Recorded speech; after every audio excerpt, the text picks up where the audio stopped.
Cable news loves American weapons, whether it's Tomahawk missiles, Tomahawk cruise missiles, or the mother of all bombs. MOAB, also called the mother of all bombs. the mother of all bombs. TV news is saturated with images of American firepower. They are beautiful pictures of fearsome armaments. But cable news's fixation on bombs and missiles isn't just mindless entertainment. It sanitizes violence and makes it harder to think critically about why America uses deadly force and what happens when it does.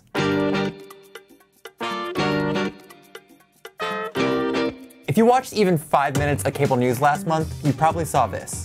It's the Pentagon's footage of Tomahawk missiles being launched at a Syrian airfield from US destroyers. You couldn't watch a segment about Syria without seeing them, even if they were just playing in the background. They were on Twitter too, where news networks just published the Pentagon's footage unedited and without context. There's a reason those clips got so much airtime on news networks. On a very basic level, it's about attracting eyeballs and having something to look at. Would you rather watch Tomahawks taking off, or would you rather watch Brian Williams? This is Deborah Jaramillo. She wrote a book on the way news networks covered and packaged the Iraq War, and she argues that cable news's fixation on images of weapons is essentially about keeping us entertained. If we have CNN and MSNBC and Fox, and they're all showing the same news, they need to differentiate their product. How do you keep viewers watching? You have a good narrative and you have spectacular visuals. You saw that happen after the US dropped the mother of all bombs, the MOAB, on Afghanistan. Forget the puny explosion of a single Tomahawk missile. Today, the mother of all bombs. Tons of impressive military footage, fancy animations,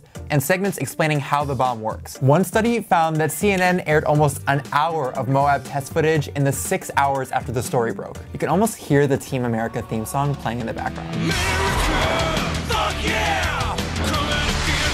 Jaramillo saw a lot of this kind of thing during the coverage of the Iraq War, like when CNN developed special graphics to teach viewers about different types of weapons. They called these graphics baseball cards. Some graphics. Yeah, that's what we call them here, baseball cards. It's got a 120mm cannon, 3 machine guns. Now, I know what you're thinking. A, Anderson Cooper hasn't aged a day.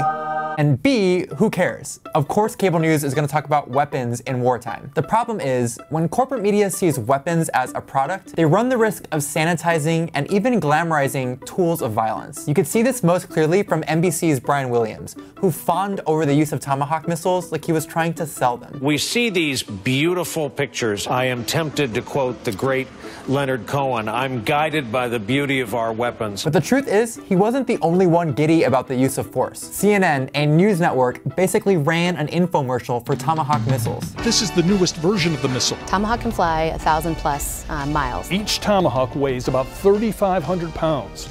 So when 60 of them were fired towards Syria, that was about 210,000 pounds of firepower. So it swims and it flies. Swims and it flies. The same thing happened with the MOAB, segment after segment about how powerful the bomb was and how it worked. This is such a heavy bomb, such a large bomb. Frightening weapon. It makes a lot of noise. You would want to terrify your enemy, shock and awe. And Fox News might as well have been doing body shots the day after the bomb dropped. That is what freedom looks like. That's the red, white, and blue. Well, one of my favorite things is watching bombs drop on bad guys. The problem is compounded when news networks invite ex-military guests to talk about weapons on air, framing the discussion around how we engage in violence rather than why. General, walk us through what is this thing and how much damage can it do? It will collapse caves, it will blow up things. And it's guided to the target by GPS.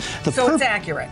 Oh, it's precision accurate. If you're alive afterwards, you're going to have perforated eardrums and a lot of trauma. The use of military analysts to explain the weapons, it's a way of giving us the military's point of view and getting us to think in terms of strategy rather than in terms of people. You probably noticed by now that all of these clips of America's arsenal at work have something in common: no dead bodies. You see the Tomahawks launching, but not the casualties they caused. You see the MOAB exploding, but it's test footage from over a decade ago. We have video we're showing of the testing of the bomb. That's not an accident. Cable news has an incentive to not show the dead bodies that American weapons create. They don't want to alienate audiences. So even when they're dealing with something that's very uncomfortable, like killing people overseas, they don't have a financial incentive to show us really disturbing things when those disturbing things directly impact us or the way we feel about ourselves. Which helps explain why networks use graphics and animation so much when talking about weapons. Like this 2003 CNN clip showing how a bunker buster bomb works,